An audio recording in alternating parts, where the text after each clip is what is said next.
ceerno wi en caggal yettude Allah o salmini on o juurima on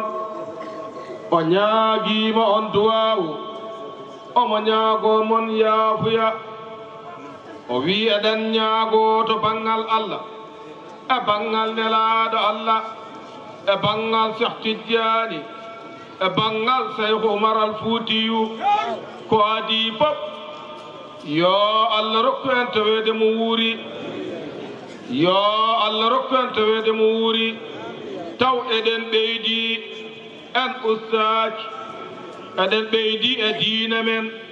eɗen ɓeydi e hulde Allah o salmini noon kalifo Cheikh Oumar min juurimomo min ñaagimomo duwaw min ñaagiima yaafuya sabu jonde makko ɗo wonko tindini wonko andini wonko weltini so tawino kanko e ɓiɗɗo peewal alano ɗon o arata o jooɗotako o haalata min beltimo e jooɗade mo ɗo yo Allah ɗaccumo ɗo ko juuti o ɓooya naftude min ji bondigal maɓɓe min ji no ɓe jarata min ji kala ɗo ceerno Madani yiya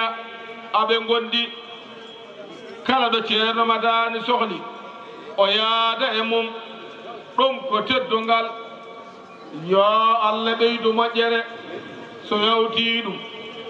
ceerno Madani noon Allah tan addirimo ni addirimo moƴƴere holko tagi sen mbi Cheikh Oumar ko gandal Cheikh Oumar ko needi Cheikh Oumar ko moƴƴere kala ɗo Cheikh Oumar yaɓɓuno koyɗe mum e batte gandal Allah rokkimo ɗum wonko Allah rokkimo te hay gooto andata wonde wonko o andi so wona noddamo kalnamo hay ɗum omo ruuɗo wasabu yidde wasde feñde sen ji diwan o ari ko moƴƴere makko amin gandi bamma no wonirno e diwan o amin gandi moƴƴere makko kono heewɓe ndaw ko heewi ɓe lomtaaki bammum en ndaw ko heewi ɓe jahaani ko bammum en jahanno sa yi o wayini ko teddungal ma e needi ma e moƴƴere ma ɗum de renndiri ɗo julɓe ɓe eɗen ñaagoo to baŋnge Allah enen haali ɓe fof enen kala yo Allah rokku en kulol Allah yo Allah rokku en kulol Allah sen kuli Allah en kolli ɓesguuji ɗi Allah keɓen Allah sa wondi e ɓiye a suusa findinde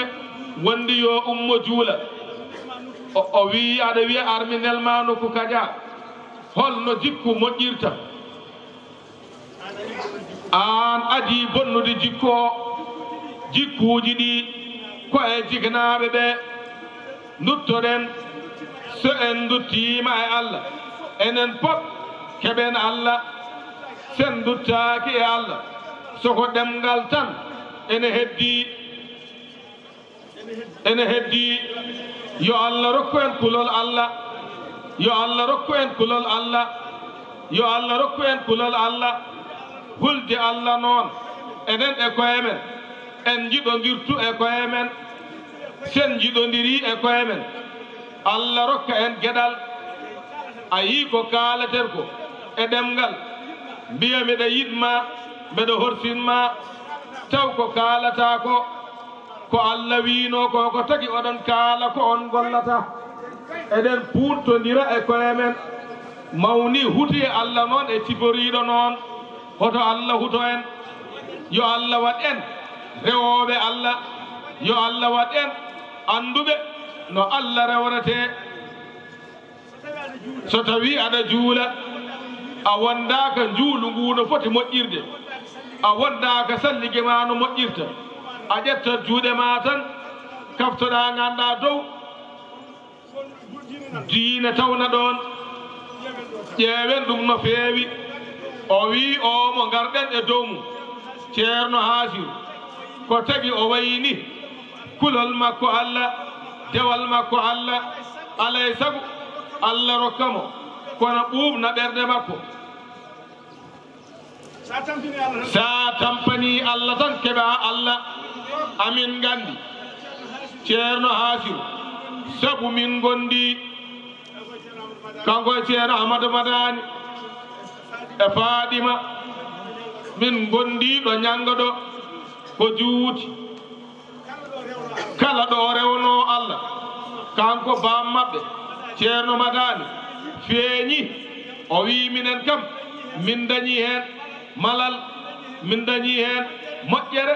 min dañi hen teddungal sabu ɗo o walannoɗo ñanga ɗo ndew ummi e galle ceerno Adama nokku ɗo o waɗanono o hoɗi ɗon ɗon juma ñanga dari hande ɗon juma dari ine inne Allah minen kay kala keɓɗo e Saykhou Oumar hay goto ɓurani amen hen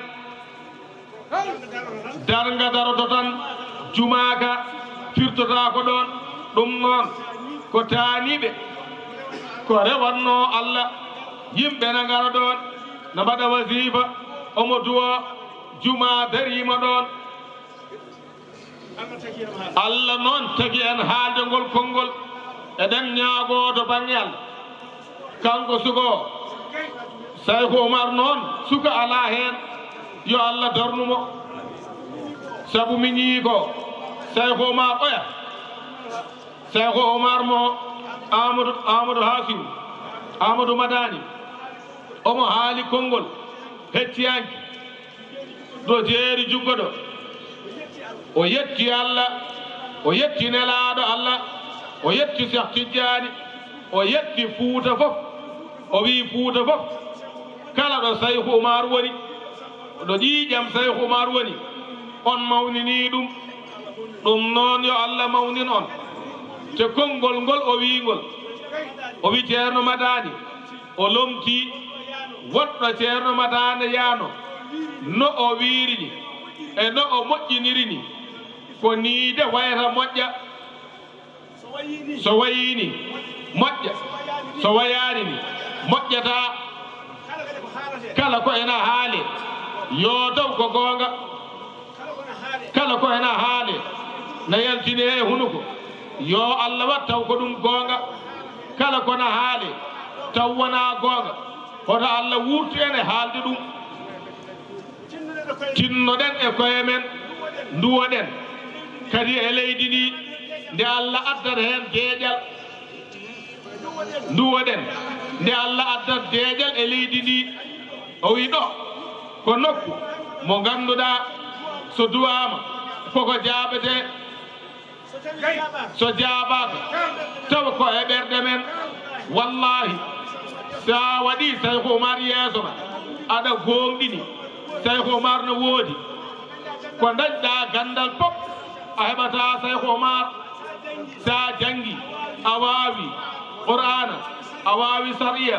mbiya Saykhou Oumar ko toro tan jangi wawi minne min jangi min mbawi ala on potata kala jeddowo Saykhou Oumar suurkat tan kono huɓɓata ha darga daro